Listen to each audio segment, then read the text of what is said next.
Welcome to BC Brew on Tap from Mahoney & Sons at Canada Place. Nick Nazarec is the assistant brewmaster from Strathcona Beer. Strathcona Brewing, one of the newest entries in the East Vancouver beer scene. And Nick, I don't even know, how do you keep track of new breweries in East Vancouver? How do you do that? It's really hard. Well, you know, there's a lot that come out every day that we don't even know about. You just kind of got to stay on top of it. There's a really nice in-depth craft beer scene here in Vancouver. There's a lot of people that live here that truly do love the craft beer scene, and it really does make it Vancouver the Portland of Canada. Now, you're relatively new, I mean, within the last few months, last half year certainly. Obviously, you'd already seen a proliferation of breweries springing up. Was there ever any thought that, I don't know, maybe there's enough in already, or is it like, no, there's room for plenty more? Well, from a marketing perspective, I guess you always have to kind of look at it and you have to see there is quite a big number of breweries here, and there is a large market share that's taken up by that. But I think it's really just about doing what you love, and if you do what you love and you make good products, then the sales will follow that, and that's kind of what we're going for here. So when you're deciding to go all in and like we're going for it, we're doing another brewery in Vancouver, never mind in East Vancouver.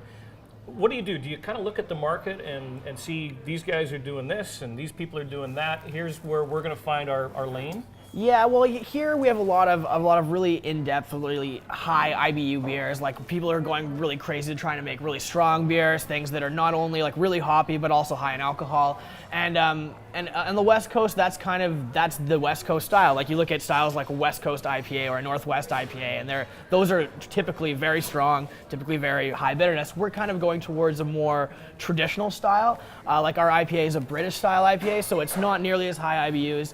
It's not that like kicker in your face, super bitter beer, but more traditional, those English kind of characters, a little bit more malty and a little bit darker.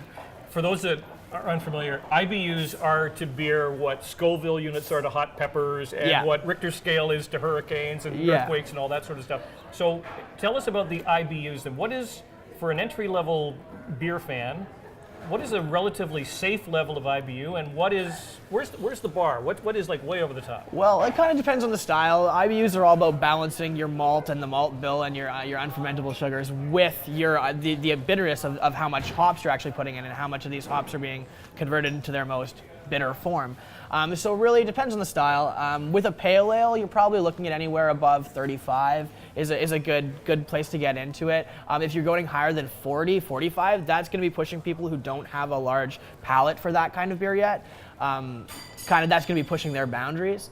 If you get up above 60, above 70, it's going to be highway to the danger zone. It's going to be getting into people's thresholds that maybe who aren't familiar with those kind of hobby beers. It's going to not be a pleasant experience for them. Now, I've talked to you before, and I know that similar to so many others that are in the beer business now, you started in the home brewing thing. Yeah. It was you and your dad, is that correct? Well, my dad's been home brewing for 35 years, and I went to school for biochemistry and chemistry.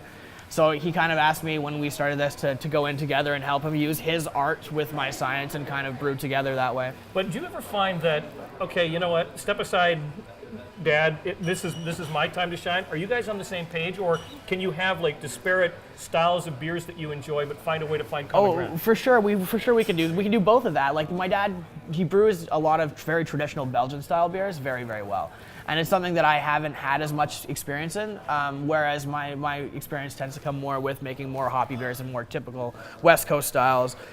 He goes more traditional with his Bavarian beers and his lambics and things like that, whereas I kind of get more into the new age, like kettle sours and things like that. For a relatively new brewery, when Strathcona opened its doors, you opened your doors with like a whole varietal supply, okay? So what basically are you known for? What was beer number one, and what is the range of beers in the Strathcona family right now? Well, right now, definitely our most popular sellers are Gold, and we've had that since day one. We also have a premium Czech style Pilsner, which we've been working on over the past couple months.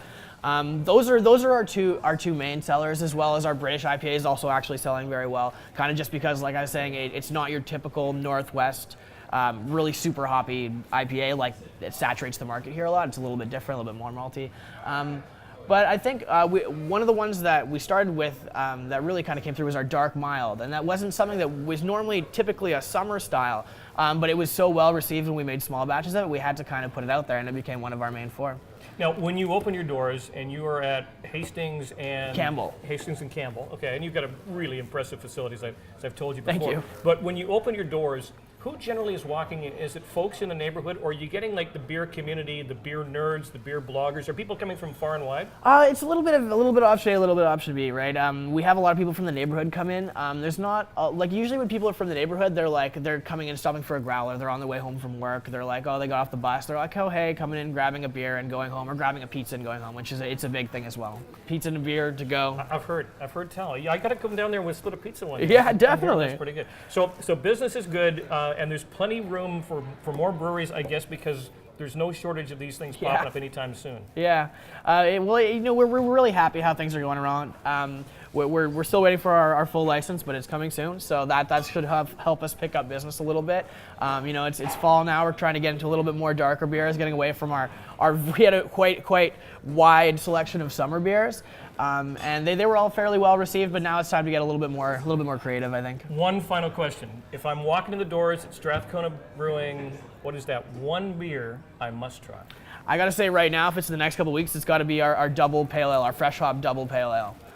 So it's kind of a beer that I designed to be halfway in between, like a kind of like, well, it's almost like an opposite of a session beer. So it was rather where session beer is really low alcohol, high flavor. This is like medium flavor, but a good amount of flavor, but high alcohol, and it's something that's good for the fall months and the winter coming up. Pour me one of those with a pizza. Nick, pleasure, man. Thank you very much, Jim. Cheers. More BC Brew on tap from Mahoney & Sons coming up.